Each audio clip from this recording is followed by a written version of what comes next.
ইসলামী রাষ্ট্র মানেই অনেকে মনে করে অনেক কিছু। আমাদের আসলে ঐক্য তো আমরা বিনষ্ট হতে দেই না। কেউ কেউ বলেন আর কি, আমরা নাকি ক্ষমতায় গেলে আমাদের আকীদা চিন্তা ভাবনা চাপিয়ে দেবো। নাউযুবিল্লাহ, এটা প্রপাগান্ডা, মিথ্যাচার, ভুল ধারণা ছাড়া আর কিছু না। আমাদের বলতে আর কিছু নাই। ওয়াল্লাহি আল্লাহর কসম করে বলি, আমরা ওই আয়াতকে ফলো করি, আতিউল্লাহ ওয়া আতিউ রাসূলা ওয়া উলিল আমরি মিনকুম। আল্লাহর আনুগত্য করো। মুফাসসিররা বলেছেন এই আনুগত্য শর্ত ছাড়া। আল্লাহর আনুগত্য করতে কোনো শর্ত নাই। ওয়া আতিউর রাসূল, রাসূলের আনুগত্য করো, কোনো শর্ত নাই। যে শর্ত দিতে চাইবে, বেশি গবেষণা করবে, ইজতিহাদের নামে রাসূলের আদর্শ থেকে দূরে থাকতে চাইবে, তার মধ্যে মুনাফিকি আলামত ঢুকে গিয়েছে। 3 নাম্বার, ওয়া উলিল আমরি মিনকুম। উলিল আমর, কর্তৃত্বশীল দায়িত্বশীল কারো আনুগত্য করতে হলে শর্ত প্রযোজ্য। এখানে আতিউ শব্দ ব্যবহার করা হয় নাই। দীর্ঘ 15.5 বছর বাংলাদেশ জামাত ইসলামী, বাংলাদেশ ইসলামী ছাত্র শিবিরের ব্যানারে উন্মুক্ত ময়দানে এরকম কথাবার্তা বলার সুযোগ ছিল না। আল্লাহ তাআলা এই সুযোগটুকু তৈরি করে দিয়েছেন, আলহামদুলিল্লাহ। তো যাদের এই ব্যানারগুলোর ব্যাপারে মাথা ব্যথা বা অন্তরে খুব কষ্ট পান, একটু মনোযোগ দিয়ে শুনি। জামাত ইসলামী, ইসলামী ছাত্র শিবির উন্মুক্ত ময়দান পেয়ে কি কথা বলছে, এটা একটু শোনার চেষ্টা করুন, বিবেক খাটিয়ে চিন্তা করুন। দেখবেন জামাত ইসলামী, ইসলামী ছাত্র শিবির তার মন গড়া কোনো কিস্সা কাহিনী, বানোয়াট মিথ্যাচার কিছু বলে না, বলে কোরআন হাদিস সুন্নাহর কথা।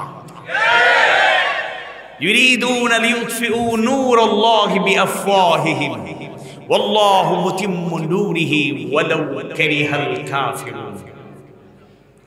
আল্লাহর ফয়সালাই চূড়ান্ত, তার সিদ্ধান্তই জমিনে কার্যকর হবে। আল্লাহর সেই বিধানের কথা, কোরআনের কথা, হাদিস সুন্নাহর কথা, ইসলামের সৌন্দর্যের কথা আল্লাহ বুলন্দ রেখেছেন, বুলন্দ রাখবেন, ভবিষ্যতেও থাকবে। ষড়যন্ত্রকারীদের মনে রাখা উচিত, যতই চক্রান্ত করা হোক না কেন, মাকারু ওয়া মাকারাল্লাহ ওয়াল্লাহু খায়রুল মাকিরিন, কিয়ামত পর্যন্ত ষড়যন্ত্র অব্যাহত থাকতে পারে, চক্রান্ত থাকতে পারে। আল্লাহর জমিনে কোরআনের কথা, হাদিস সুন্নাহর কথা, ইসলামের সৌন্দর্য, রাসূলের দাওয়াত, রাসূলের আদর্শের মেসেজ পৌঁছানো হবে। পৃথিবীর কোন শক্তি কঠিন কালেও থামিয়ে দিতে পারবে না, পারবে না, পারবে না ইনশাআল্লাহ।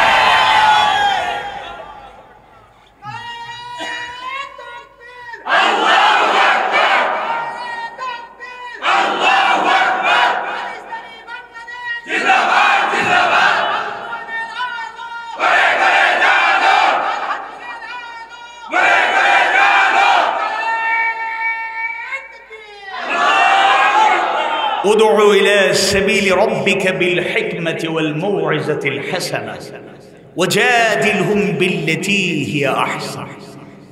আমরা আমাদের মন গড়া চিন্তা চেতনা, আমাদের থিংকিং, এটাকে প্রাধান্য দেই না, আল্লাহর নীতিতেই চলার চেষ্টা করি।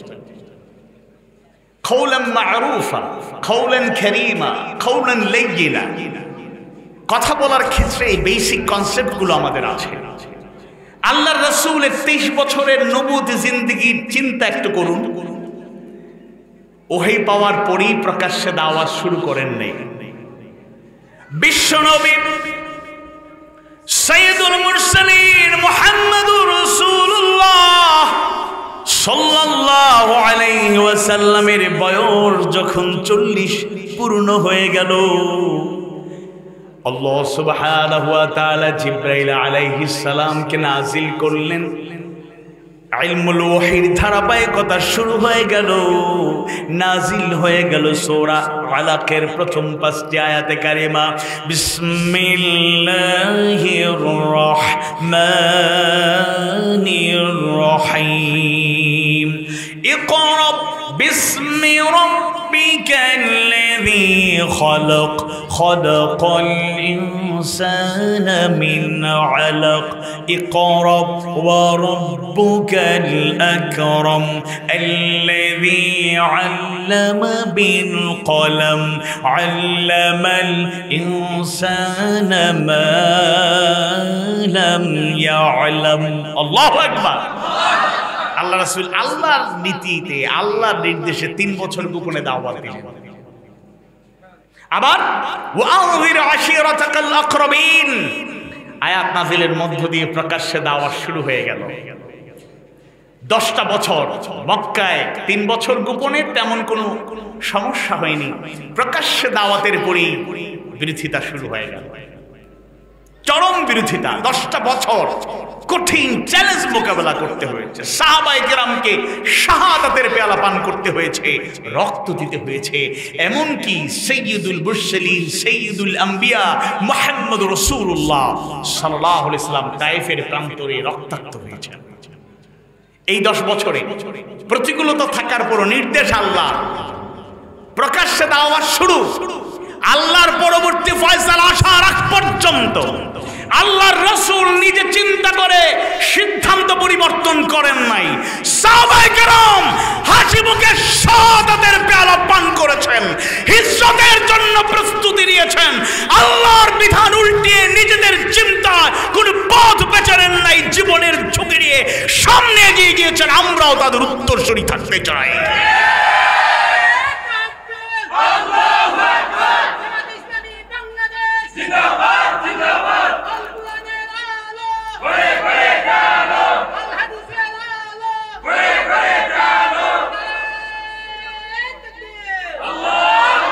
এবার তৃতীয় কথা, আবার আল মদিনাতুল মুনাওয়ারায় আল হুকুমাতুল ইসলামিয়া, ইসলামিক স্টেট হয়ে গেল, ইসলামী রাষ্ট্র হয়ে গেল। এবার আবার রাষ্ট্র হওয়ার পরে অহংকারী হওয়া যাবে না। অনুকূল পরিস্থিতি সৃষ্টি হয়েছে, ক্ষমতা আমরা পেয়েছি। রাসূল আর সাহাবী তখন অহংকারী হয়ে যান নাই, বরং মানবতার কল্যাণে এমন ভাবে দায়িত্ব পালন করলেন কিয়ামত পর্যন্ত এটা আমাদের জন্য উসওয়ায়ে হাসানা। সুবহানাল্লাহ। একইভাবে 36 জুলাই কিংবা 5 আগস্ট গণবিপ্লবের পরে কেউ কেউ অনুকূল পরিস্থিতি পেয়ে একটু অহমিকা, একটু দাম্ভিক ভাব আসতে পারে, না আল্লাহর কাছে ক্ষমা চাইবেন, সাহায্য চাইবেন, এটা করা যাবে না। এখন তারা যা করেছে সেরকম আমরা করব না। আল্লাহ তাআলা কি নীতি শিক্ষা দিলেন?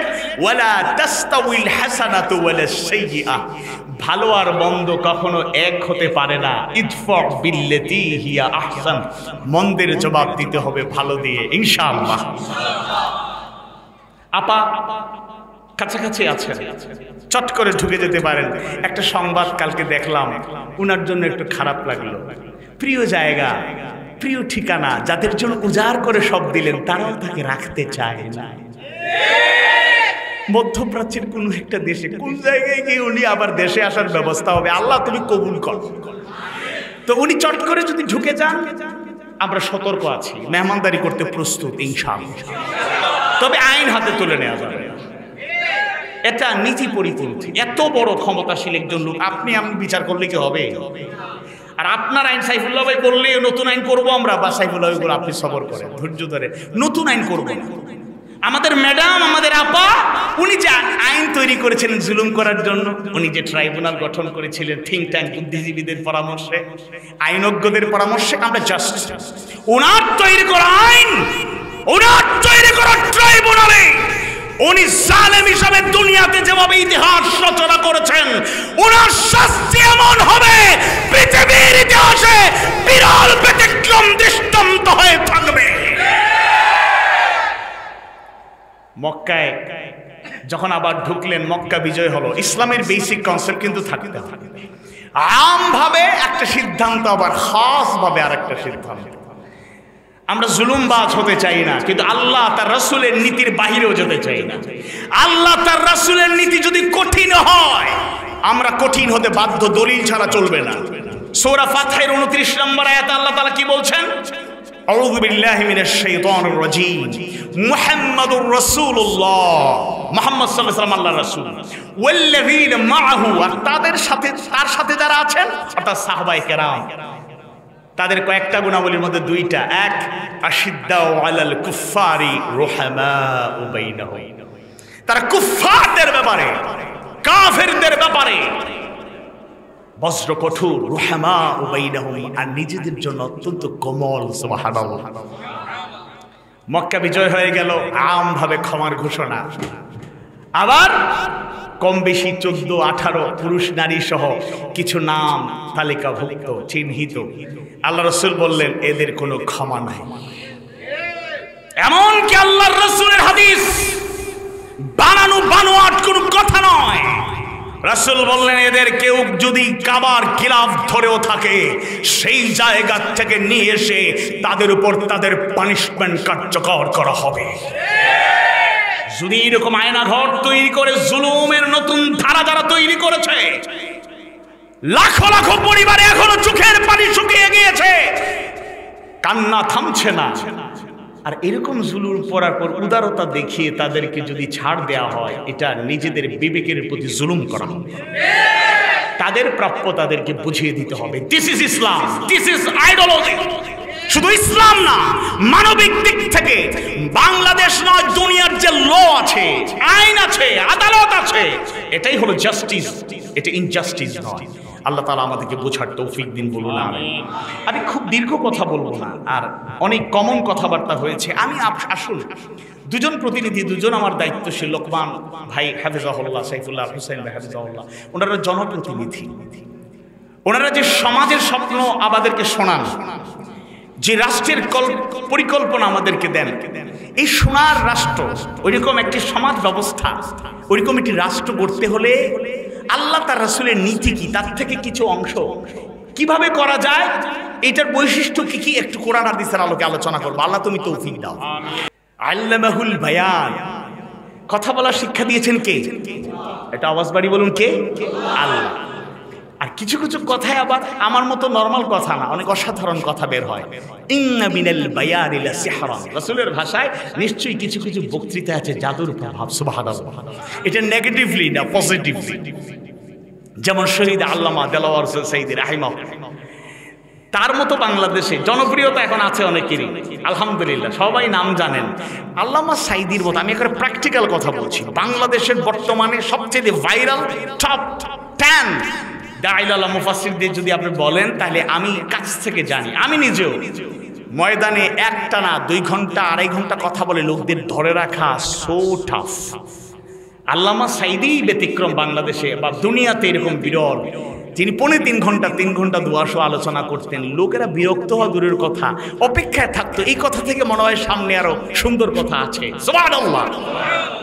আর এখন সব আর্টিফিশিয়াল, প্লিজ ডোন্ট মাইন্ড, সাফাত ভাই বা ইন্টারনেট কানেক্টেড বা স্মার্ট জেনারেশনের সাথে পরিচিত, ওনারা একটু অন্যভাবে নেবেন না।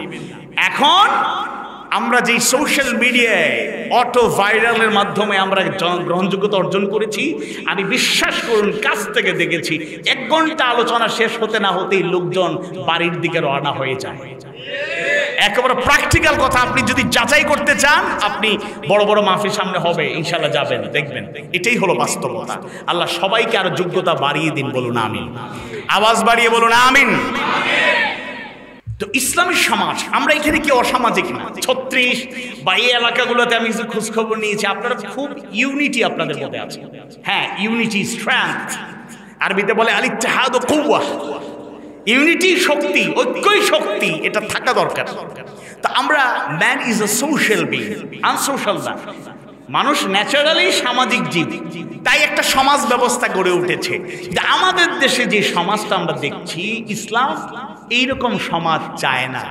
ইসলাম এমন একটা সমাজ চায় যেখানে সবাই মিলেমিশে থাকবে, সবাই সবার অধিকারের ব্যাপারে সচেতন থাকবে, কেউ জুলুমের শিকার হবে না, কেউ বঞ্চিত হবে না, কেউ ঠকবে না, সবাই সৌন্দর্যমণ্ডিত পরিবেশের যার যার জায়গায় শান্তি, স্বস্তি, নিরাপত্তা পাবে। আল্লাহ এরকম সমাজ দাও, আমিন। এবং দুনিয়াতে একটা স্টেট, একটা রাষ্ট্রের কথা খুব জনপ্রিয়, পপুলার, ওয়েলফেয়ার স্টেট। ইসলামী আন্দোলনের দায়িত্বশীলদের মুখ থেকে শোনা যাচ্ছে ওয়েলফেয়ার স্টেট। আবার যারা পৃথিবীতে রাষ্ট্রবিজ্ঞানী, বড় বড় পণ্ডিত ব্যক্তিরা, ওরাও মাঝে মাঝে ওয়েলফেয়ার স্টেটের নমুনা এরা প্রদর্শন করেছে, কিন্তু প্রকৃতপক্ষে এরা শুধুমাত্র খাতা কলমে বই পুস্তকে আর্টিফিশিয়াল সুন্দর পরিকল্পনা প্ল্যান দিয়েছে, বাস্তবে এরকম একটা রাষ্ট্র দেখাতে পারে না। কিন্তু ইসলাম এমন ভাবে একটা রাষ্ট্র, বিশেষ করে মদিনাতুল মুনাওয়ারায় যে সৌন্দর্য মণ্ডিত একটা রাষ্ট্র হয়েছিল, এটা মডেল হিসাবে যদি আমরা ধরার চেষ্টা করি, এটাকে উসওয়ায়ে হাসানা ধরতে পারি, তাহলে পৃথিবীতে এরকম বিরল একটা অতুলনীয় রাষ্ট্র গঠন করতে চাইলে ইসলামের কোনো বিকল্প নাই। দেখুন, অমুসলিম ভাই বোনদের আমাদের ব্যাপারে অনেক অনেক নেতিবাচক ধারণা ছিল। 1 অক্টোবর সিলেট মহানগরীতে একটা ব্যতিক্রম প্রোগ্রাম হলো। সনাতন ধর্মাবলম্বী যারা সিলেট নগরীর সকল মন্দিরের দায়িত্বশীলদের দাওয়াত দেওয়া হলো, তারাও দাওয়াত রাখলেন। 2 শতাধিক লোক, এতজন আমরাও চিন্তা করিনি, থাকলেন। এক্সচেঞ্জ অফ ভিউজ, মত বিনিময় হলো। তারা বক্তৃতা দিয়ে গিয়ে বললেন, আপনাদের সম্পর্কে আসলে দূর থেকে অনেক অপবাদ শুনেছি, আর আপনারা তো আমাদেরকে এরকম আগে ডাকেননি, যদি ডাকতেন আরো আগে আপনাদের কথা শুনলে আমরা মুগ্ধ হতাম। 5 আগস্ট পরবর্তী 4 দিন একটানা গোটা দেশে বাংলাদেশ জামাত ইসলামী, বাংলাদেশ ইসলামী ছাত্র শিবির ধর্মীয় উপাসনাগুলো পাহারা দেওয়ার মাধ্যমে প্রমাণ করেছে, নিরাপত্তা সিকিউরিটির দায়িত্ব পালন করে, স্বেচ্ছাসেবকের দায়িত্ব পালন করে এই আশাবাদ ব্যক্ত করেছে, এমন প্রমাণ করতে চায় আমরা ধর্ম বর্ণ নির্বিশেষে শান্তি স্বস্তি নিরাপদ বাংলাদেশ গড়ে তুলতে চাই।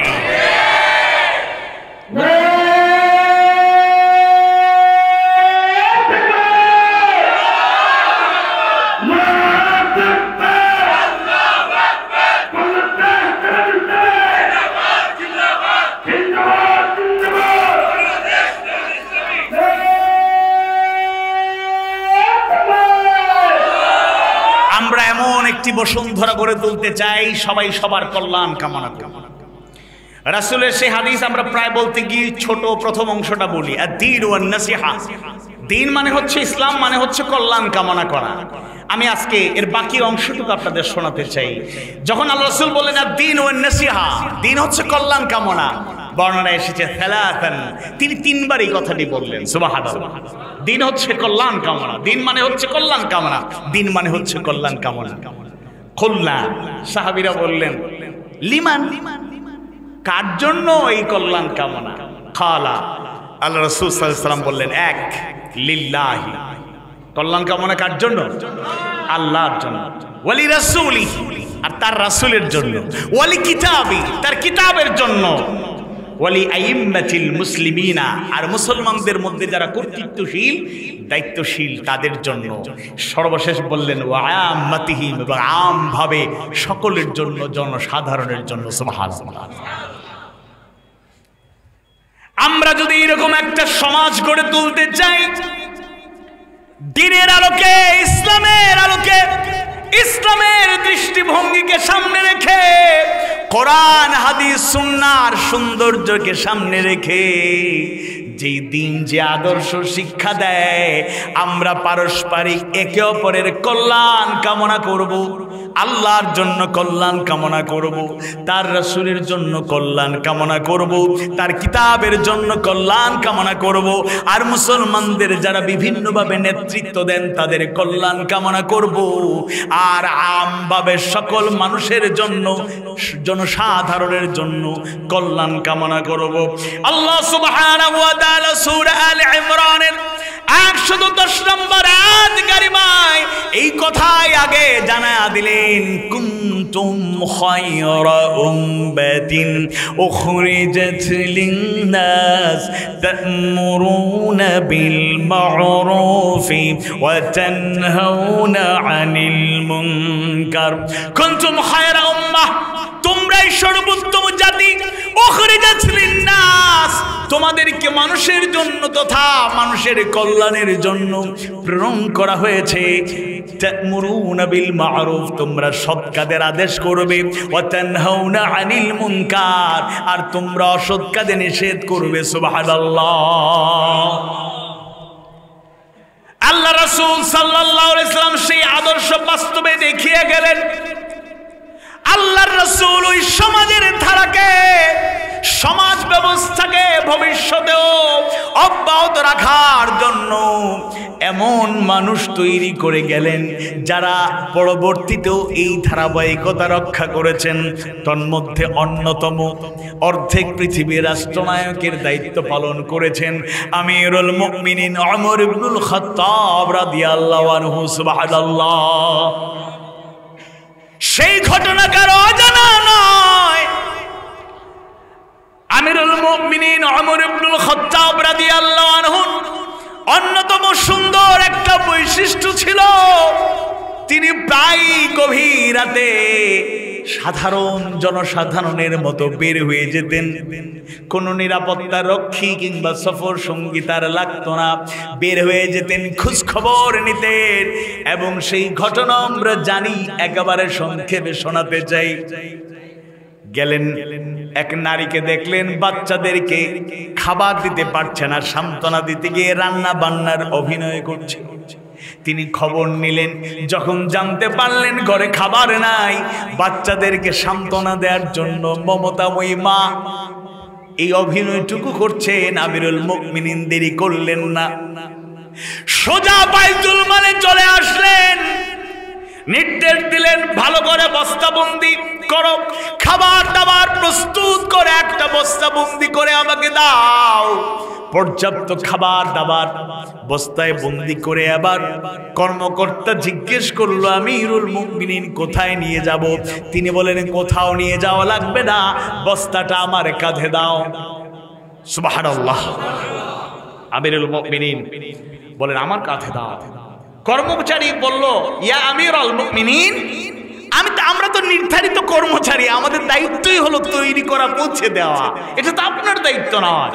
তিনি ধমক দিয়ে বললেন, আমাকে দায়িত্ব পালন করতে দাও।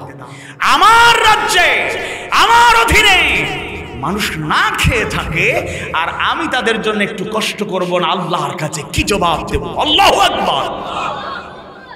এবং সাথে বললেন, পৌঁছে দেওয়ার পরে বললেন, দিনের বেলা আপনি আমিরুল মুমিনিনের দরবারে আসবেন, আপনার জন্য ভালো ব্যবস্থা করে দেব। আল্লাহু আকবার। সেই ঘটনার বর্ণনা দিলাম না। কবি বলেছেন, আজ অমরপন্থী পথির দিকে দিকে প্রয়োজন, পিঠে বুঝা নিয়ে পাড়ি দেবে যারা প্রান্তর প্রাণপণ। ইনসাফপূর্ণ, আদলপূর্ণ, সুন্দর সাম্যপূর্ণ একটি সমাজ, একটা রাষ্ট্র আমরা চাই।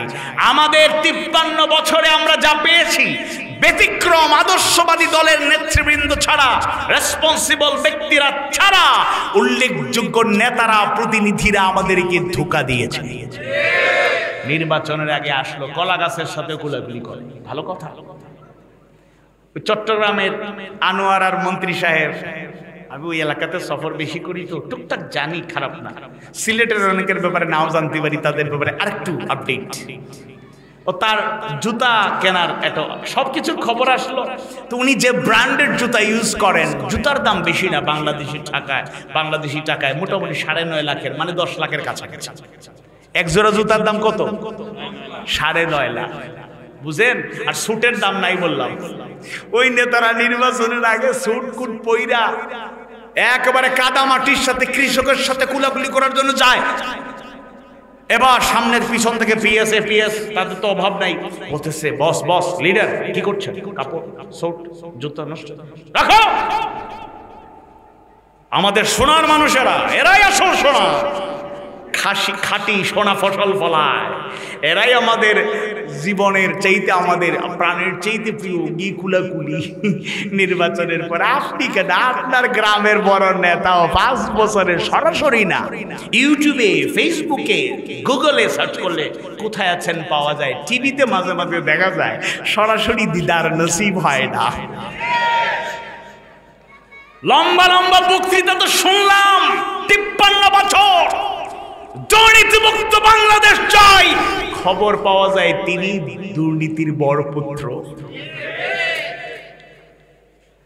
কয় সন্ত্রাস মুক্ত বাংলাদেশ গড়ব, নিজেই সন্ত্রাসীদের গডফাদার। কয় সোনার বাংলাদেশ গড়ব, নিজেই সোনার মানুষ হতে পারে নাই। আমাদের শামীম ভাই, 36 শামীম ভাই নাই, নারায়ণগঞ্জের শামীম ভাই, স্বামী ওসমান ভাই বলে, আমাদেরকে একেবারে অবহেলা করবেন না, আমরাও দৈনিক 70-80 টাকার নফল নামাজ। কত টাকা? বিসমিল্লাহির রহমানির রহিম ইয়া আইয়ুহাল মুযাম্মিল কুমিল লাইলা ইল্লা কালিলা নিসফাহু আও ইনকুস মিনহু কালিলা আও জিদ আলাইহি ওয়া রাত্তিল কুরআনা তারতিলা। আল্লাহ রাসূল রাত কিভাবে কাটাতেন এগুলো পড়তে গিয়ে আমরা তো দুর্বল ইমানদার, এরপরে যারা একটু চেষ্টা করেন মাঝে মধ্যে তাহাজ্জুদ গুজার হওয়ার, রাতটা একটু ইবাদতে কাটানোর, মনে করুন 2 ঘন্টার সময় যদি নামাজ পড়েন 8 থেকে 12 রাকাত পড়তে না পড়তেই ফজরের টাইম হয়ে যায়। 70-80 রাকাত কখন যে পড়ে আল্লাহই জানে। আসল কথা হলো ওরা কারা, কোথা থেকে এলো? এরা মিথ্যা ছাড়া জীবনে কথা বলতে পারে না। যাদের নেত্রী আমাদের আপা বলি এখন, আর জননী বইরা মানুষের আবেগ বাড়ায় লাভ নাই। আপার একটা বৈশিষ্ট্য সবসময় তিনি বলতেন, স্বজন হারানোর বেদনা আমার চেয়ে কে বেশি বুঝবে। আর উনি বাংলাদেশের স্বজনদের বেশি কাঁদিয়েছেন। লোকজন বুঝে গিয়েছে ওনার মতো প্রতারক ভণ্ড অভিনেত্রী বাংলাদেশে আর কেউ নাই। বাংলাদেশের অ্যাক্টর অ্যাক্ট্রেসরা, অভিনেতা অভিনেত্রীরা অস্কার জয় করে নাই, কিন্তু উনি যেভাবে অভিনয় করেছেন অস্কারের সুযোগ থাকলে বাংলাদেশ থেকে নেতিবাচক দিক থেকে তারে অস্কার পাওয়ার যোগ্য। এজন্য আমরা এমন একটা সমাজ চাই, ওইরকম নেতা চাই না নির্বাচন চলে গেল, ক্ষমতায় চলে গেল, আর খুঁজে পাওয়া যায় না। আমিরুল মুমিনিন ওমরের কথা আরেকটা উদাহরণ দেই। উনি খলিফাতুল মুসলিমিন আমিরুল মুমিনিন হওয়ার পরে প্রথম খুতবাতেই তিনি অভয় দিলেন যে আমি যদি ভুল করি জনগণ আপনারা কি করবেন? মাঝখান থেকে সাধারণ একজন মুসলমান নাগরিক দাঁড়াইয়া তরবারি বের করে বলতেছে, এই তো সমাধান। আল্লাহু আকবার। আমিরুল মুমিনিন ওমর গরম ছিলেন, তবে একটু বেশি নেগেটিভ ধারণা আমাদের। ওমর মানে গরম না, আশিদ্দা আলাল কুফার, অন্যায়ের ব্যাপারে কুফরের ব্যাপারে গরম, কিন্তু বাস্তবে ওমর এত নরম ছিলেন। আল্লাহু আকবার। রাসূল এমনিতে বলেন নাই আমার পরে আর নবী কেউ হবে না, আনা খাতামুন নবিয়্যিন, আমার পরে যদি নবী হওয়ার সুযোগ থাকতো আমার ওমর নবী হয়ে যেত। ওমরকে শুধু গরম চিনলেন, ওমর কত নরম, কাঁদতে কাঁদতে তার চোখের নিচ দিয়া কালো দাগ পড়ে গিয়েছে। কত নরম তিনি ছিলেন, কিন্তু অন্যায়ের ব্যাপারে ছিলেন বজ্র কঠোর। তিনি একবার বাইতুল থেকে সবাইকে হাদিয়া দেওয়া হলো কাপড়ের টুকরা, সবাইকে, উনিও এক টুকরা জনগণ হিসেবে সাধারণ হিসেবে পাইলেন, দায়িত্ব থাকলেও এই টুকরা দিয়ে বড় জুব্বা বানানো সম্ভব না। ছোটখাটো একটা জুব্বা বানানো যাবে বা আরেকটা লাগবে। এখন খুতবা দেবেন, দাঁড়িয়েছেন, খুতবা দেবেন, একজন দাঁড়ালেন, ইয়া আমিরুল মুমিনিন, থামুন, খুতবা একটু পরে শুনবো, আগে একটা জবাব দেন। কাকে বলতেছে? অর্ধেক পৃথিবীর রাষ্ট্রনায়ককে সাধারণ একজন জনগণের মধ্য থেকে একজন বলছে আমিরুল মুমিনিন খুতবা দিবেন পরে, আগে জবাব দিন। কাপড়ের টুকরা তো নতুন, জুব্বাটা নতুন, আমরাও তো পাইলাম, এটা দিয়ে এত বড় জুব্বা বানাইতে পারলাম না, আগে জবাব দিন। এত বড় জুব্বা আপনি কি ডাবল কাপড় নিয়েছেন নাকি বাকি অংশ কোথায় পেলেন? আল্লাহু আকবার। আমিরুল মুমিনিন রাগ করেন নাই, মুচকি হাসি দিয়ে বললেন, এটা তো আমার চাইতে আমার ছেলে আব্দুল্লাহ ভালো বলতে পারে। আব্দুল্লাহ বিন ওমর রাদিয়াল্লাহু আনহু দাঁড়িয়ে গেলেন। আব্বাজানের কাপড় চোপড়গুলো পুরাতন হয়ে গেছে, ছিঁড়ে গেছে, নতুন কোনো জামা নাই। অর্ধেক পৃথিবীর রাষ্ট্রনায়ক, তার জামা ছিঁড়ে গেছে, নতুন কোনো জামা নাই। সন্তান আব্দুল্লাহ বিন ওমর রাদিয়াল্লাহু আনহু বলছেন, উপস্থিত মুসলমানদের জনতার উদ্দেশ্যে বলছেন, আব্বাজানের নতুন জামা নাই, একটা জামা তালি দিয়া পড়তে দেখেছি। এই কাপড়টুকু পাওয়ার পরে আমার অংশটুকু আব্বাজানকে দিয়ে বললাম, আব্বা আমার অংশটুকু আর আপনার অংশটুকু মিলিয়ে একটা জুব্বা বানিয়ে দিই। এটা বানিয়ে দেওয়া হয়েছে আর তিনি পড়েছেন। সুবহানাল্লাহ। অর্ধেক পৃথিবী রাষ্ট্রনায়ক, যিনি ছেঁড়া কাপড় পরতেও দ্বিধা করতেন না। আর আমাদের দরবেশ সেজে সালমান এফ রহমানরা আমাদের দেশের অর্থনীতিকে লুটে পুটে খেয়ে পলায়ন করার চেষ্টা করেছেন। আমরা একটি ইনসাফপূর্ণ সুন্দর সমাজ গড়ে তুলতে চাই, যেই সমাজের 1 নাম্বার বৈশিষ্ট্য হবে কোরআন হাদিস সুন্নাহর আলোকে চলবে। আবারও বলছি, আপনারা ভুল বুঝবেন না, কোরআন হাদিস সুন্নাহর নীতির মধ্যে আপনারা আলাদা না, আপনারা মধ্যে আছেন, এই বিষয়ে আলোচনা হবে। 1 নম্বরে কোরআন হাদিসের আদর্শের মাপকাঠি ছাড়া আমাদের কোনো মাপকাঠি থাকবে না। আতিউল্লাহ ওয়া আতিউর রাসূল, আল্লাহর আনুগত্য চলবে, রাসূলের আনুগত্য চলবে। আবার আল্লাহ তাআলা সূরা আল আহজাবের 21 নম্বর আয়াত কারিমায় জানায়া দিলেন, লাকাদ কানা লাকুম ফি রাসূলিল্লাহি উসওয়াতুন হাসানা, তোমাদের জন্য একমাত্র আল্লাহ রাসূলের জীবনেই রয়েছে সর্বোত্তম আদর্শ। সুবহানাল্লাহ। বক্তৃতায় অনেকে মদিনা সনদের কথা বলেছেন, বাস্তবে মদিনা সনদ ভালো করে অনুধাবন করেন নাই, মানতেও চান নাই।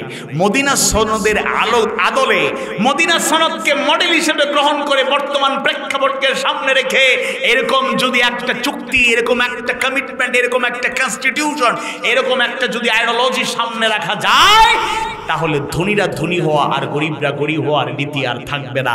সবাই মিলেমিশে সমানভাবে অধিকার ভোগ করতে পারবে ইনশাআল্লাহ। 2 নম্বরে হলো ঈমান আর আমলের সমন্বয়, কথা আর কাজের মিল। এমন একটা সমাজ আমরা গড়ে তুলতে চাই যেখানে কথার কাজের গোলমিল হবে না। ইলিল হুকমু ইল্লা লিল্লাহ, বিধান আল্লাহ, আল্লাহর একমাত্র আল্লাহর বিধানের আলোকে সবকিছু চলবে, আল্লাহর নীতি দিয়ে চলবে।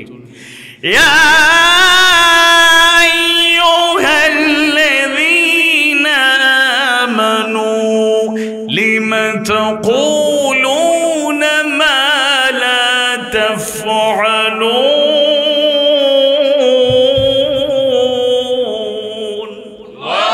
হে ইমানদারগণ, লিমা তাকুলুন, কেন এমন কথা বলো, মা লা তাফআলুন, জানি যে করো না। এরকম চলবে না। ওরা বলতো, ওরা কারা? ও যারা পালিয়েছে। ওরা বলতো হিন্দু ভাই বোনদের ও মুসলিমদের বোঝাতো আমাদের কাছেই তোমরা নিরাপদ। কিন্তু হিন্দু ভাই বোনেরা, আপনারা যারা কথা শুনছেন একটু বিবেক খাটিয়ে চিন্তা করে দেখবেন, 2টি কারণে আপনাদেরকে তারা ব্যবহার করেছে। এক, তারা আপনাদেরকে ভোট ব্যাগ হিসেবে ব্যবহার করেছে। আর আপনারা আপনাদের জায়গা কোনো কারণে পরিবর্তন করে, যারা স্বাধীনতার সময় পার্শ্ববর্তী দেশে গিয়েছেন বা বিভিন্ন সময়ে বিভিন্ন বাস্তব কারণে অথবা জুলুমের কারণেই হয়তো ওনারা নিজেদের স্থান ত্যাগ করে অন্য জায়গায় চলে গিয়েছেন, তাদের জায়গা জমিগুলো তারা সম্পদ হিসাবে ব্যবহার করেছে। আপনারা থাকলেও তাদের সম্পদ ছিলেন, আবার না থাকলেও তাদেরই আপনারা সম্পদ ছিলেন। ইনশাআল্লাহ কোরআন হাদিস সুন্নাহর আলোকে ইসলামের নীতি অনুসৃতি পদ্ধতি অনুসরণ করলে, ইসলামিক স্টেট, ইসলামী সমাজের নীতিগুলো অনুসরণ করলে অমুসলিম একজন মানুষ অধিকার থেকে বঞ্চিত হওয়া দূরের কথা, এমনকি ক্ষমতাবান তিনি মুসলমান যত বড় নেতাই হন না কেন, আপনার দিকে বিনা কারণে চোখ তুলে তাকানোর দুঃসাহস দেখাতে পারবেন না। সম্মানিত ভাইরা, আমরা এমন একটি সমাজ গঠন করব যেখানে মানবতার ভিত্তিতে সমাজটা গঠন হবে। সবাই মিলেমিশে আমরা এক হয়ে সমাজটা করব। সূরা ইউনূসের 19 নম্বর আয়াত আল্লাহ বলেছেন, ওয়ামা কানান নাসু ইল্লা উম্মাতান ওয়াহিদা, আমি মানুষকে এক জাতি হিসাবে সৃষ্টি করেছি। এখানে সবাইকে নিয়ে পথ চলার চেষ্টা করতে হবে। মুসলিমদের জন্য একটা আইন থাকবে। আবার আমরা মানুষ হিসাবে আমাদের মধ্যে বিভিন্ন বংশ, মর্যাদা, পদ, পদবি, উঁচু নিচু, সাদা কালো, ধনী গরিব, বিভিন্ন ভাবে আমরা বিভেদ করে ফেলি। ইসলাম বিভেদ করেনি। আমরা চৌধুরী, আমরা সৈয়দ, আমরা খান, আমরা তফাদার, আমরা তরফদার, আমরা দফাদার, আমরা হাওলাদার, আমরা কাজী, আমরা মির্জা। কোন বংশ বাদ পড়লো নাকি? এরকম আছে না? এটা থাকতে পারে আপনার পরিচয়, আইডেন্টিটি থাকবে। যদি এটা সত্যি হয় কোনো সমস্যা নাই, কিন্তু এটার মাধ্যমে আলাদা হওয়া যাবে না। আপনি চৌধুরী পরিবার, ইমরান ভাই আবার মাইন্ড করেন না, আমরা চৌধুরী পরিবার, এই জন্য চৌধুরী ছাড়া আরেক পরিবারের সাথে আত্মীয়তা করবেন না। This is illegal. অন্তত ইসলামের দৃষ্টিতে এটা অ্যাকসেপ্টেবল নয়, গ্রহণযোগ্য হতে পারে। সবাই মিলে এক আদমের সন্তান হিসাবে এমন একটি সমাজের স্বপ্ন আমরা দেখি, বাস্তবায়ন করতে চাই যেখানে এর পরিপন্থী কাজ করার সুযোগ নাই। আপনারা মনে করেন জামাত ইসলামের ব্যাপারে একটা কনসেপ্ট যে আমিরে জামাতের কত ক্ষমতা। ডাক্তার শফিকুর রহমান হাফিজাহুল্লাহ, তিনি এদেশের জন্য একটা সম্পদ। এখন শুধু জামাত ইসলামী না, দেশবাসীর জন্য একজন আদর্শ নেতা, মডেল, এমনকি বিশ্ব ইসলামী আন্দোলনের মহান নেতা। আপনারা মনে করেন উনার তো কত ক্ষমতা, কিন্তু আপনারা তো জানেন না উনিও জবাবদিহিতার বাহিরে না। কাজ করতে হয় শূরা, পরামর্শের ভিত্তিতে। ওয়া আমরুহুম শুরা বাইনাহুম ওয়া শাওয়িরহুম ফিল আমর। মজলিসে শূরা এমনকি ছোট পরিষদ, এর আছে কর্ম পরিষদ, এর থেকে ছোট পরিষদ নির্বাহী পরিষদ। জবাবদিহিতার ভিত্তিতে, পরামর্শের ভিত্তিতেই কাজ হয়, পরামর্শ ছাড়া কোনো কাজ হয় না। কারণ নিজেই যদি আমি আমার সিদ্ধান্ত সব কার্যকর করতে চাই, as a man, human being, আমার ভুল হতে পারে। এজন্য পারস্পরিক পরামর্শের ভিত্তিতে এরকম একটা সমাজ করতে চাই। সম্মানিত ভাইয়েরা, এমন একটি সমাজ আর রাষ্ট্র করতে চাই যেখানে দায়িত্ব অধিকার নির্ধারিত থাকবে এবং জবাবদিহিতা নিশ্চিত হবে। আলা কুল্লুকুম রাইন ওয়া কুল্লুকুম মাসউলুন আন রাইয়াতি। তোমরা প্রত্যেকেই দায়িত্বশীল, আর প্রত্যেকের দায়িত্বের ব্যাপারে জবাবদিহিতা আছে না নাই? কার কাছে? কার কাছে? দুনিয়ার মানুষের কাছে জবাবদিহিতা ছল ছাতুরির আশ্রয় নিয়ে কৌশল করে বোঝানো কোনো ব্যাপার না। আল্লাহর কাছে হিসাব দিতেই হবে। ফামান ইয়ামাল মিসকালা যাররাতিন খায়রান ইয়ারা ওয়া মান ইয়ামাল মিসকালা যাররাতিন শাররান ইয়ারা। ক্ষুদ্রাতি ক্ষুদ্র পরিমাণ ভালো কাজ করলে সেদিন দেখা যাবে, আর মন্দ কাজ করলে সেটা দেখার বাহিরে না, সেটাও ধরা পড়বে। আল্লাহু আকবার। রাসূলের সেই হাদিস আমাদের জানা, খায়রুন নাসি মান ইয়ানফাউন নাস। মানুষের মধ্যে সেই ব্যক্তি উত্তম যে মানুষের কল্যাণ করে, কল্যাণকর কাজ করা। আমরা সবাইকে নিয়ে মিলেমিশে দায়িত্ব বন্টন করে অধিকার নিশ্চিত করে একটা সমাজ আমরা গড়ে তুলতে চাই। আমি এই আলোচনার শেষ দিকে আরো কথা আছে, বলা যাবে না। ইসলামী রাষ্ট্র বলতে একটা আতঙ্ক আছে। ইসলামী রাষ্ট্রের আসলে কাজটা কি? সূরা হজ্জের 41 নম্বর আয়াতে কারিমার আলোকে 4টা করণীয় বলেই শেষ করব ইনশাআল্লাহ। আপনার কষ্ট হচ্ছে না তো? আচ্ছা, আল্লাহ তাআলা সবাইকে জাযায়ে খায়ের দান করুন, আমিন। আমাদেরকে দিনের সমঝ দান করুন, দিনের পথে আজীবন অবিচল রাখুন, আমিন। আল্লাহ তাআলা সূরা হজ্জের 41 নম্বর আয়াতে কারিমায় যাদেরকে তিনি ক্ষমতা দেন তারা কি করে, 4টি কাজের কথা বলেছেন। সুবহানাল্লাহ। আপনারা বিস্তারিত তাফসীর পড়লে আর ব্যাখ্যা পাবেন, আমি সংক্ষেপে বলছি। 1, ইসলামী রাষ্ট্র মানেই অনেকে মনে করে অনেক কিছু। আমাদের আসলে ঐক্য তো আমরা বিনষ্ট হতে দেই না। কেউ কেউ বলেন আর কি, আমরা নাকি ক্ষমতায় গেলে আমাদের আকীদা চিন্তা ভাবনা চাপিয়ে দেব। নাউযুবিল্লাহ। এটা প্রপাগান্ডা, মিথ্যাচার, ভুল ধারণা ছাড়া আর কিছু না। আমাদের বলতে আর কিছু নাই। ওয়াল্লাহি, আল্লাহর কসম করে বলি, আমরা ওই আয়াতকে ফলো করি, আতিউল্লাহ ওয়া আতিউ রাসূলা ওয়া উলিল আমরি মিনকুম। আল্লাহর আনুগত্য করো। মুফাসসিররা বলেছেন এই আনুগত্য শর্ত ছাড়া। আল্লাহর আনুগত্য করতে কোনো শর্ত নাই। ওয়া আতিউর রাসূল, রাসূলের আনুগত্য করো, কোনো শর্ত নাই। যে শর্ত দিতে চাইবে বেশি গবেষণা করবে, ইজতিহাদের নামে রাসূলের আদর্শ থেকে দূরে থাকতে চাইবে, তার মধ্যে মুনাফিকি আলামত ঢুকে গিয়েছে। 3 নাম্বার, ওয়া উলিল আমরি মিনকুম।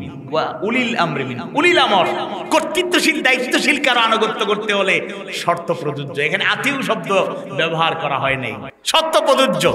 এই ক্ষেত্রে চরিত্র গঠনের মৌলিক উপাদান নঈম সিদ্দিকী সাহেবের লেখা একটা শ্রেষ্ঠ ছোট্ট বই, যারা পড়েছি আলহামদুলিল্লাহ, যারা পড়েন নাই খুঁজে বের করে পড়ে নেবেন। এখানে বলা হয়েছে আনুগত্যের ব্যাপারে মৌলিক 3টা কথা। আদেশ ও আনুগত্যের ভারসাম্য রক্ষা করা, অন্ধ আনুগত্য না করা, ব্যক্তির পরিবর্তনে আনুগত্যের পরিবর্তন না হওয়া। 1 নম্বরে কি বললাম? আদেশ ও আনুগত্যের ভারসাম্য রক্ষা করা।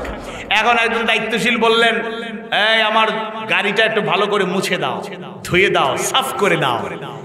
এটা ম্যান পাওয়ার, কোনো কর্মীকে তিনি বলতে পারেন না। সে যদি মহব্বতে উনি কাজ করছেন গিয়ে শরীক হয়, গুনাহের কাজ হবে না, সবের কাজ হবে। কিন্তু উনি বসে বসে নির্দেশ দিচ্ছেন আমার গাড়িটা সাফ করো, দাড়ি সাফ করা তার দায়িত্ব নয়। এই ক্ষেত্রে আনুগত্য করা যাবে না। তিনি কোরআন হাদিস সুন্নাহর ভিত্তিতে কোনো আদেশ যদি করেন তাহলে মানতেই হবে, দ্বিধা করা যাবে না। একটা হাদিসের অপব্যাখ্যা করা হয়, মাইন্ড করবেন না। নাক কাটা হাফসে গোলামের আনুগত্য করতে হবে, ভালো কথা। বেলাল রাদিয়াল্লাহু আনহু ছিলেন কালো মানুষ, হাফসে গোলাম। এটাই তো উদাহরণ বেশি দেন। বেলালের ধন দৌলত ছিল না, বেলালের বংশ আভিজাত্য ছিল না, বেলালের বিশাল লকব ছিল না, সামাজিক স্ট্যাটাস ছিল না, পলিটিক্যাল স্ট্যাটাস ছিল না, সোশ্যাল স্ট্যাটাস ছিল না। কিন্তু বেলালের একটা নীতি ছিল যেটা দুনিয়ার সকল মুমিনরা মিলেও তার ধারে কাছে যেতে পারবেন না, যেটা আল্লাহ তাআলা বলেছেন ইন্না আকরামাকুম ইনদাল্লাহি আতকাকুম, তোমাদের মধ্যে সর্বোত্তম তারা যারা তাকওয়ার দিক থেকে উত্তম। আল্লাহু আকবার। বেলালের যে ঈমান ছিল, কত কষ্ট দিয়েছে উমাইয়া। শেষ একটা ঘটনা আমরা জানি, আগেও নির্যাতন বিভিন্নভাবে করছে, উত্তপ্ত বালুর উপরে নিয়ে যাওয়া। এটা বাংলাদেশের বালু না, মধ্যপ্রাচ্যে সৌদি আরবে ওমরা করতে গেলে, হজ করতে গেলে দেখবেন গরম কাকে বলে, কত প্রকার। মরুভূমির উত্তপ্ত বালুর উপরে শোয়ায় রেখে হাত পা বেঁধে চাবুক দিয়ে আঘাতের পর আঘাত করা হয়। আর বেলালকে বলা হয়, বেলাল এখনো কি ঈমান ছাড়বে না, আল্লাহকে ভুলবে না, মুহাম্মদকে ভুলবে না? তিনি তাওহীদের ঘোষণা দেন, এক আল্লাহর ঘোষণা দেন। এমন কি বড় পাথরের খণ্ড বুকে চাপিয়ে দেয়া হলো, শ্বাস প্রশ্বাস বন্ধ হয়ে যাচ্ছিল, কথা বলার মতো শক্তি ছিল না। বেলালকে জিজ্ঞেস করছে উমাইয়া, চিৎকার করে বলছে, এখনো কি আল্লাহকে ভুলবা না, এখনো কি মুহাম্মদকে ভুলবা না? কথা বলার শক্তি নাই। শাহাদাত আঙ্গুল হাতে একটু শক্তি পেয়েছেন, শাহাদাত আঙ্গুল একটা আঙ্গুল আকাশের দিকে উঁচু করেছেন। আর যখন জবানে একটু শক্তি পেয়েছেন, একটা শব্দ কয়েকবার বলে অজ্ঞান হয়ে গেলেন, আহাদ আহাদ আহাদ। এর মানে কুল হু আল্লাহু আহাদ, আল্লাহু আহাদ, আল্লাহ এক, আল্লাহু আকবার। বেলাল কালো ছিলেন, হাবশী গোলাম ছিলেন, সামাজিক অবস্থান ছিল না, বংশমর্যাদা ছিল না, তার ধন দৌলত ছিল না, কিন্তু তাকওয়া ঈমান আর আমলের যে সমৃদ্ধি ছিল, এর সাথে কিয়ামত পর্যন্ত কারো তুলনা করা যাবে না।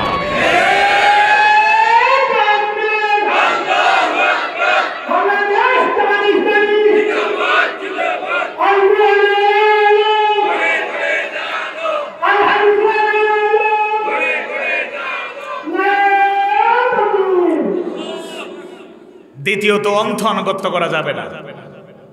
অনেকে এই কাজ করে অন্ধত্বের পথে, বাঁকা পথে পাড়ি জমাচ্ছেন। আল্লাহ তাদের হেদায়েতের আলোয় অবিচল রাখুন, আমিন। আবার ব্যক্তির পরিবর্তনে আনুগত্যের পরিবর্তন হবে না। সেশন আসবে, 2 বছর শেষ হবে, 3 বছর শেষ হবে, চেঞ্জ হবে, অনেক কিছু হবে। অমুক থাকতে খুব ভালো ছিলেন, অমুক ভালো লাগে না, আবার অমুককে ভালো লাগে, আগের জনকে ভালো লাগতো না। এটা ইসলামী আদর্শবাদী দলের আদর্শিক মানুষের পরিচয় নয়। আল্লাহ তাআলা বুঝার তৌফিক দিন। তাইলে মূল কথায় চলে আসি। 1 নাম্বার কাজ ইসলামী রাষ্ট্রের, দেখুন সহজ কাজ, আমরা কঠিন করেছি। 1, আকামুস সালাহ। যাদেরকে ক্ষমতা দেওয়া হবে বা ক্ষমতা যখন তারা পাবে, 1 নম্বরে নামাজ কায়েম করবে। আপনি জানি না, সামাজিক অনেক অসঙ্গতি আছে, মানুষের মধ্যে অনেক দুর্বলতা আছে, নৈতিক অবক্ষয় আছে। এগুলো দূর করার 1 নাম্বার মেডিসিন সালাত। সূরা আনকাবুতের 45 নম্বর আয়াত কারিমায় আল্লাহ সুবহানাহু ওয়া তাআলা জানায় দেন, ইন্নাস সালাতা তানহা আনিল ফাহশাই ওয়াল মুনকার। নিশ্চয়ই সালাত মানুষকে মন্দ এবং অশ্লীল কাজ থেকে বিরত রাখে। সুবহানাল্লাহ। এখন প্রশ্ন জাগে যে অনেক নামাজি আছে, নামাজও পড়ে, সুদের কারবারও চলে। আপনাদের এলাকায় নাই, বাংলাদেশে আছে। আমি রমজান মাসের একটা ঘটনা, রমজান মাসে বেশি বলি, এবারে শোনাই, মজা আছে আবার শিক্ষা আছে। রমজান মাসে এক কর্মকর্তা অফিসে বসে আছে, সরকারি না বেসরকারি বললাম না, বসে আছে অফিসে। একজন বান্ডিল নিয়ে আসলো, মোটামুটি হ্যান্ডসাম বান্ডিল, টাকার বান্ডিল। বুঝেন তো কি এটার নাম? কি? ঘুষ। স্যার আপনার পেমেন্টটা। তিনি তো খুশি হওয়ার কথা, এত বড় বান্ডিল দিল চাহিদা মোতাবেক। তিনি খুব নারাজ হলেন, বলেন, বেয়াদব, এখন কোন মাস? স্যার এখন তো রমাদান মাস। রোজা রেখেছো? জি রোজা রেখেছি। আমি রোজাদার? আপনি তো আমার থেকে ভালো রোজাদার। তাহলে রমজান মাসে দিনে দুপুরে রোজা রাখা অবস্থায় বান্ডিলটা তুমি কেমনে দিলা? I am sorry for that sir, ভুল হয়ে গেছে, আর করবো না। চলে যাচ্ছে ওই দরজার কাছাকাছি, চলে যাওয়ার পর, শোনো, বহু দূর থেকে 36 এলাকায় আসছো, আমাদের এলাকার একটা ঐতিহ্য আছে, আচ্ছা আসো, ড্রয়ারে রেখে দাও, ইফতারে পরে দেখবো। জাতি বুঝে নাই মনে, বুঝছেন? আচ্ছা আপনারা বলেন, ইফতার পর্যন্ত ঘুষ খাওয়া হারাম, ইফতারের পর কি হালাল হয়ে যায়? আমাদের একজন বক্তা উনি বলছেন, ভার্সিটি থেকে সার্টিফিকেট আনতে গিয়েছেন, এবার নামাজের টাইম হয়ে যাচ্ছে, সার্টিফিকেট দিয়ে দেন। সার্টিফিকেট দেবো? তাড়াতাড়ি করো, তাড়াতাড়ি করো, নামাজে যাবো, তাড়াতাড়ি করো। তাড়াতাড়ি মানে তাড়াতাড়ি, মানে তাড়াতাড়ি নামাজে যাবে। বাপ রে বাপ, আসল কথা হলো ইবাদতের মূল শিক্ষাই বুঝতে পারে নাই। قد أفلح المؤمنون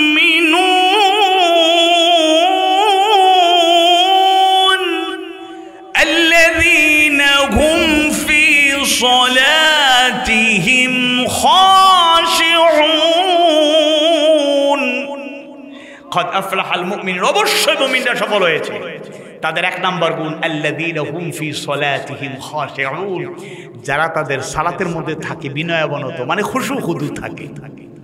দুইটা জিনিস, নামাজে যদি খুশু খুদু না থাকে, নামাজকে যদি হেফাজত করতে না পারেন, ব্যাখ্যা এখন করার সুযোগ পাচ্ছি না, মৌলিক দুইটা বিষয়, তাইলে কিয়ামত পর্যন্ত যত মুসল্লি হোক নামাজ 40 বছর না 80 বছর পড়ুন, আল্লাহর কাছে এটা অ্যাকসেপ্টেবল নয়, গ্রহণযোগ্য নয়। খুশু খুদুর সাথে নামাজের হেফাজত মানে একটা কথা বলি, ওয়াক্ত মতো নামাজ পড়া। আর খুশু খুদু মানে বিনয়াবনত হয়ে, আল্লাহর ভয় নেই, আল্লাহর স্মরণে রেখে প্রত্যেকটা কাজ আমরা যেন সঠিকভাবে করতে পারি। আল্লাহ তুমি তৌফিক দাও। আপনি খুশু খুদুর সাথে নামাজ শুরু করেন, সুদ আপনার থেকে দূরে যাবে, ঘুষ আপনার থেকে দূরে যাবে। ওরাও তো তেলাওয়াত করতো, ওরাও তো নামাজ পড়তো, তাহলে জুলুম চালাতো কেমনে? আসল কথা হলো ওইগুলো তাদের নামাজ ছিল শুধু আনুষ্ঠানিকতা, জনগণকে দেখানোর জন্য। কারণ এমন নেতার খবরও জানি, তার পিএস বলছে জানাজার নামাজে নেতা দাঁড়ায়, উযু না থাকলেও সমস্যা নাই। এরকম অহরহ ঘটছে। জুমার নামাজ পড়ে না কিন্তু জানাজায় ডিউ টাইম। দেখবেন এমন সাদা সফেদ পাঞ্জাবি, এরপরে টুপি, আর কি সুন্দর করে গিয়ে সালাম দিয়ে কথা বলে। যদি জিজ্ঞেস করা হয় জানাজায় তো বক্তৃতা দিলেন, জোহরের নামাজ কি পড়ছেন, আসরের নামাজের পর জানাজা আসরের নামাজ কি পড়ছেন, এশার নামাজ কি পড়ছেন, বিতিরের নামাজ কয় রাকাত, কবে 16 রাকাত। এরকম লোক আছে না নাই? যাই হোক, আল্লাহ এদের হেদায়েত করুন। 2 নাম্বার, ও আতুজ যাকাত, আতাউজ যাকাত, ও আতাউজ যাকাত, তারা যাকাত আদায় নিশ্চিত করবে। দেখুন আমাদের দেশে ওই পৃথিবীর অর্থনৈতিক মতবাদের একটা বড় মতবাদ হলো ক্যাপিটালিজম, পুঁজিবাদ। আরো কিছু অর্থনৈতিক মতবাদের প্রভাব আমাদের দেশে আছে। এটার মূল বেসিক কনসেপ্ট কি? ধনীরা ধনী হতে থাকবে আর গরিবরা তুমি গরিব হয়ে মরে যাবা, না খেয়ে মরবা, অভাবে মরবা, কষ্টে তুমি জর্জরিত থাকবা, অভাব দূর হবে না। এটাই চলছে। কিছু লোক হাতের মুঠোয় সকল সম্পদ, দেশে না বিদেশে শত শত, একজন প্রায় 3 শতাধিক বাড়ি বানাইছে। আল্লাহ তুমি এদেরকে হেদায়েত দাও, দিনের পথে আনো, হারাম থেকে বাঁচাও, আমিন। আমরা কারো অকল্যাণ কামনা করি না, মাঝে মাঝে তারা লাগে দোয়াও করি। আপনারা ভুল বুঝুন না স্যার, খালি দোয়া দিয়া ঠাটা পড়ি যাও না, মাঝে মাঝে দোয়া করবো, ফায়দা হইব ইনশাআল্লাহ। আমার কমবে না, সে হেদায়েতের পথে আসলে যতদিন সে ভালো কাজ করে যাবে এর সওয়াব আমরাও পেতে থাকবো ইনশাআল্লাহ। 2 নম্বরে সহজ করে বলি, দেখুন অর্থনৈতিক এই বৈষম্য, যত নীতি, ইকোনমিক্যাল সিস্টেম, ফিনান্সিয়াল সিস্টেম, যত কিছুই বলুন না কেন দূর হবে না। দূর করতে হলে চলে আসতে হবে কোরআনের নীতির কাছে, যাকাত ভিত্তিক অর্থনীতি। আল্লাহ তাআলা অন্য আয়াতে বলেছেন, ওয়াফি আমওয়ালিহিম হাক্কুল লিসাইলি ওয়াল মাহরুম। ধনী যারা আপনারা, আপনার সম্পত্তি আপনার একার না, গরিবদের কিন্তু হক আছে, আমরা বুঝি না, দয়া দাক্ষিণ্য না, তাদের হক, তাদের রাইটস। এই জন্য ইসলামী রাষ্ট্র কি করবে? ধনীদের কাছ থেকে যাকাত এনে টাকা সংগ্রহ করে গরিবদের মধ্যে বিলিয়ে দেবে, অভাব অনটন থাকবে না ইনশাআল্লাহ। এরকম ঘটনা তো আপনারা জানেন। যাকাত দাতা ঘুরতে ঘুরতে ক্লান্ত, যারেই পায়, ভাই যাকাত, আপনি কি গ্রহীতা? যাকাত আমিও তো খুঁজতেছি যাকাত কারে দেব, খুঁজতে খুঁজতে যাকাত দেওয়ার লক্ষ্য যে পান নাই। এটাই ইসলামী বসুন্ধরা, এটাই ইসলামিক স্টেটের স্বপ্ন ইনশাআল্লাহ। এরপরে দুটি, একটা হচ্ছে ওয়া আমারু বিল মারুফ, সৎ কাজের আদেশকে প্রতিষ্ঠা করা। শুনুন, সৎ কাজের আমরা ওয়াজ করি, এটা আপনার মানা না মানা আপনার ব্যাপার, কিন্তু ইসলামিক স্টেট, ইসলামের সমাজ হলে আইন করে ভালো কাজকে মানার জন্য উদ্বুদ্ধ করা হবে, ভালো কাজকে মানার ব্যাপারে উদ্বুদ্ধ করা হবে। আর সর্বশেষ হলো ওয়া নাহাউ আনিল মুনকার, আর অসৎ কাজ থেকে দূরে রাখার প্রচেষ্টা জোরদার হবে, প্রতিষ্ঠিত হবে। আমরা অনেক বক্তৃতা জীবনে দিয়েছি, এই রবিউল আউয়াল মাসে অনেক বক্তৃতা হয়েছে। রাসূল হচ্ছেন সাইয়্যিদুল মুরসালিন, সকল রাসূলদের নেতা, সাইয়্যিদুল আম্বিয়া, সকল নবীদের সর্দার। তবে এই কথা সত্য, তিনি খাতামুন নবিয়্যিন, শেষ নবী। বাংলাদেশে মুসলমান দাবিদার একটা শ্রেণী আছে যারা মুহাম্মদ রাসূলুল্লাহ সাল্লাল্লাহু আলাইহি ওয়াসাল্লামকে শেষ নবী মানে না। তাদের নাম কি? আওয়াজ বাড়িয়ে বলুন তারা কি?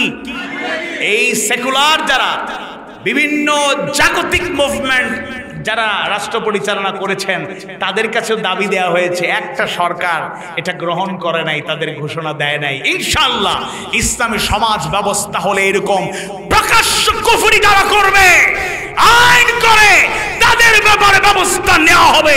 এটাই হচ্ছে ইনসাফ, আদল এবং জাস্টিস।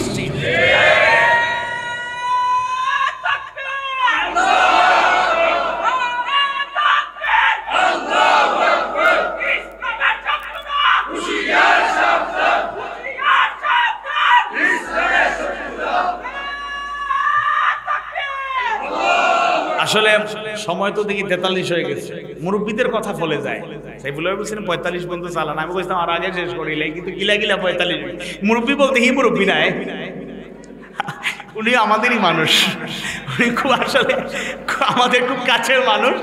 তিনি ভালো একজন মুফাসসির, ভালো আলোচক, কিন্তু মাঝে মধ্যে কুমিল্লা অঞ্চলে আবার ওনাকে লোকেরা মানে ওনাকে কুমিল্লার থেকে বের হতে দেয় না। মোস্তাক ফয়েজী হাফিজাহুল্লাহ আমার খুব কাছের মানুষ, খুব মহব্বতের মানুষ। গতদিন ঢাকায় একসাথে প্রোগ্রাম হয়েছে, আমরা বললাম আপনারা কিন্তু দেখলে আমরা মুরব্বী বলবো, মাইন্ড করতে পারবেন না।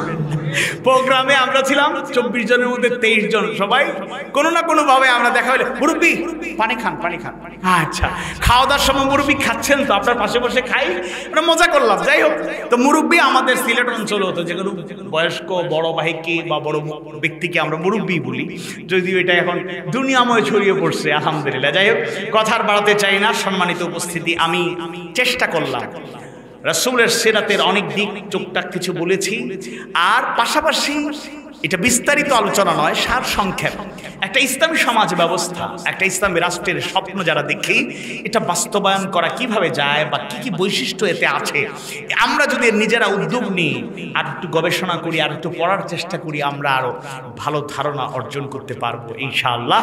কথাবার্তায় ভুল ত্রুটি হলে আল্লাহ তাআলা ক্ষমা করুন। শিক্ষণীয় যে কথাগুলো আল্লাহ তাআলা জবান থেকে বের করেছেন, আল্লাহ তাআলা আমাদেরকে আমল করার তৌফিক দিন। সবার সুস্বাস্থ্য, উজ্জ্বল ভবিষ্যৎ, সামগ্রিক কল্যাণ কামনা করছি। আল্লাহ তাআলা সবাইকে ভালো রাখুন, সুস্থ রাখুন, হেফাজতে রাখুন। আজীবন আমরা যেন দ্বীনের পথেই থাকতে পারি, সত্য পথেই টিকে থাকতে পারি। আল্লাহ কবুল করুন, আমিন ইয়া রাব্বাল আলামিন। ওয়াসসালামু আলাইকুম ওয়া রাহমাতুল্লাহি ওয়া বারাকাতুহু।